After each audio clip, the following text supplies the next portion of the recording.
تیکو چای سال برایش چاینا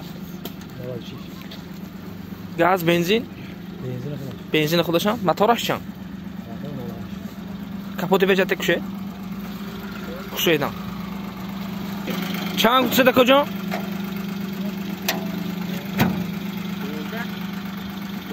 $12,000 با ارزان میشد می یا خودی 12 سودا میشد سلام عقبش از نشون میده بریم شما درش شما نمیشه دست کافوی ماشین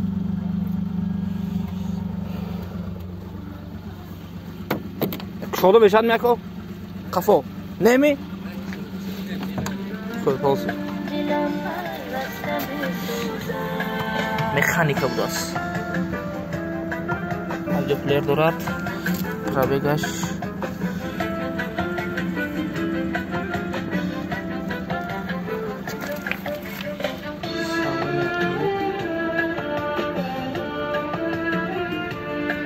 رقم تلفنتون چند 92 635 0757 همه آدمو باید در این نمر زنگ زدن تمام ماشین در حالت خوبی قرار دارد دوستان میتونه خریداری کنید کجا اوپل چی نامش اوپل استرا اف کاروان اوپل استرا اف کاروان خوب سال برایش چای کجا گاز بنزین فقط بنزین موتورش چند 1.6 یک سالون چه گیریم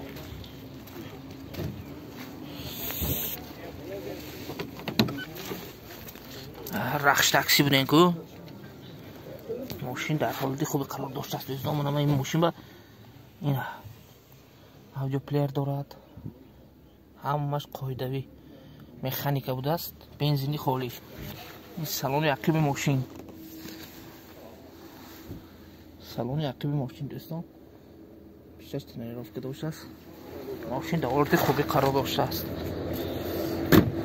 میتوانید که این ماشین رو خریداری نمایید در آخر نمره ماشین رو گفته میتوانیم این سالن عقب ماشین بوده است میتوانید دوستان خریداری نمایید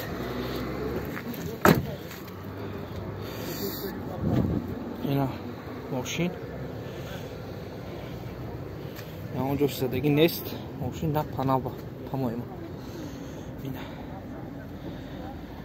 کجا این نرخ ماشین چند سوم 35 با ارزان میکنه کمتر نمبر تلفنتون چند 92 856 3377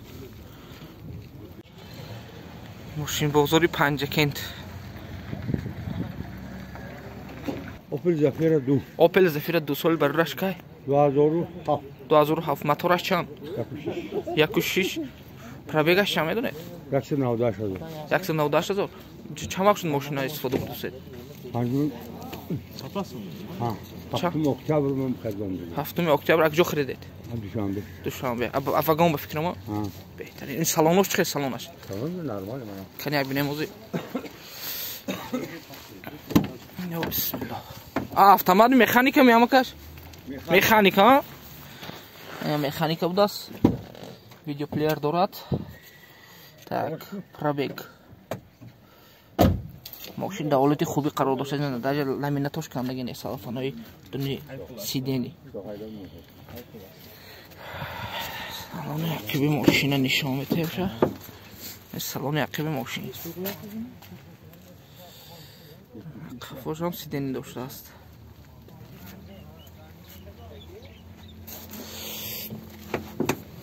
این چند تا گوتو سدما کش 75 تا کایم 75000 با سودا میشه آدمو مقصد برای خریداری کردن به کدام نمبر زنگ زنن نمبر تلفنتون چند 92 851 8058 سلامت باشید تا کپوتی پیچ کشه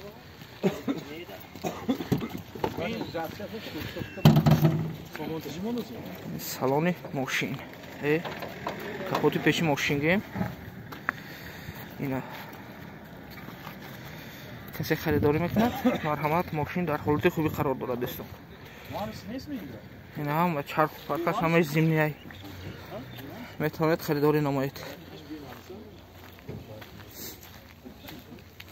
این دوستان عزیز ماشین عقبش عقب ماشین میتواند خریداری نماید 75,000 با ارزان شده است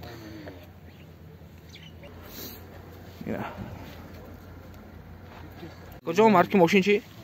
Nissan Pathfinder. نو چی کرده؟ Полный капитальный. سالش چاینا؟ 99. 99 چند تا گفت 55,000. پرابگش چند؟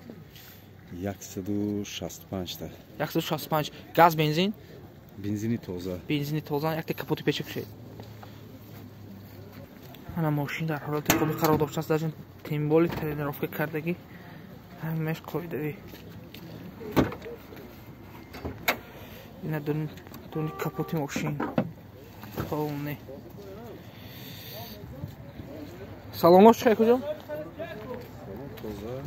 توزه پاونه این автомат هم فکرم коробка автомат است موزیکش هم هستن منطفون نه پاونه قایدوی اینا دونی سالانش نرخش چند گفته کجا نه؟ 55. با ارزان میشد میچخه؟ با ارزان میشد ها؟ خب رقمای تلفنتون چند؟ 92 74 70 62. 70 62 تشکر زیاد رحمتی کلام نه ماشین در حالت خوبی قرار داشته است دوستان میتونید خریداری نمایید سالن قفای ماشین همش قایدوی اینا پرابگ ماشینم کنی پرابگش نشان نمیداده است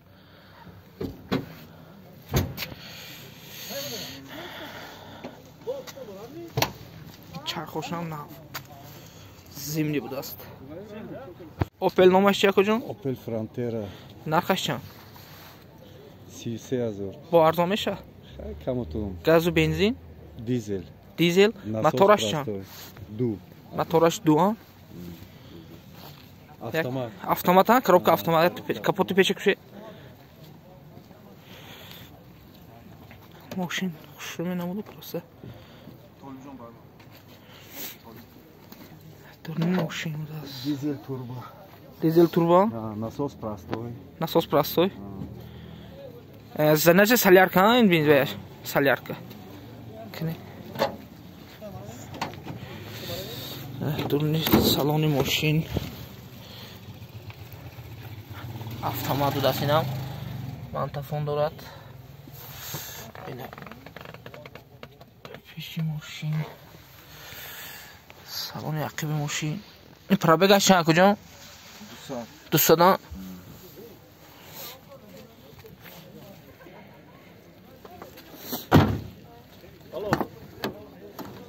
سالن عقب ماشین سالن عقب ماشین عقب ماشین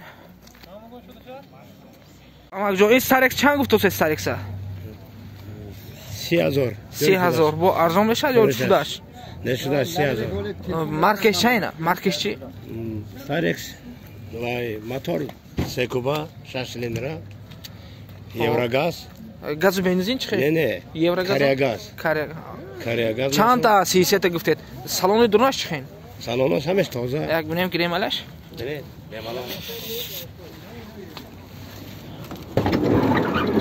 سالن درنی ماشین چیکار زبط کنیم اونا بهترینه این لینیه به میاد چخین لینی 4 با گشت تازه بود شاگرد وقتانه واسه من فروش با فروش بندگی همه خیلی ونتیلاتورش کار میکند همه چیز کار میکنه بهتره سیستمش همش باگاج پیچ میکشه کاپوتی پیچه مخم کنید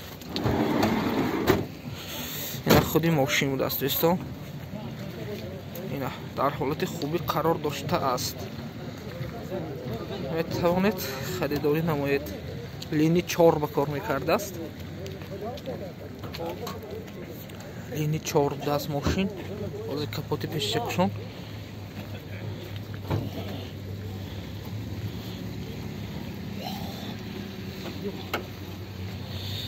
مرحبا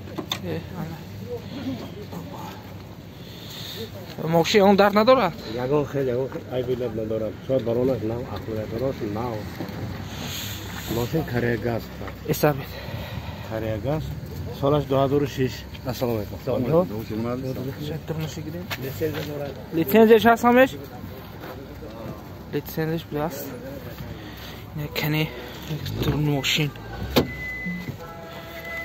نه درون ماشین سیگنالش коробка механика بودای منتفهم همه چیز در جوش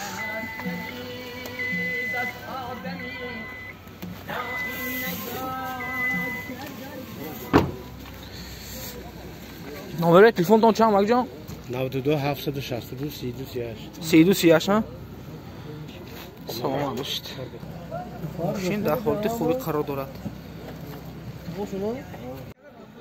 ماشین بازاری شهری پنجه کند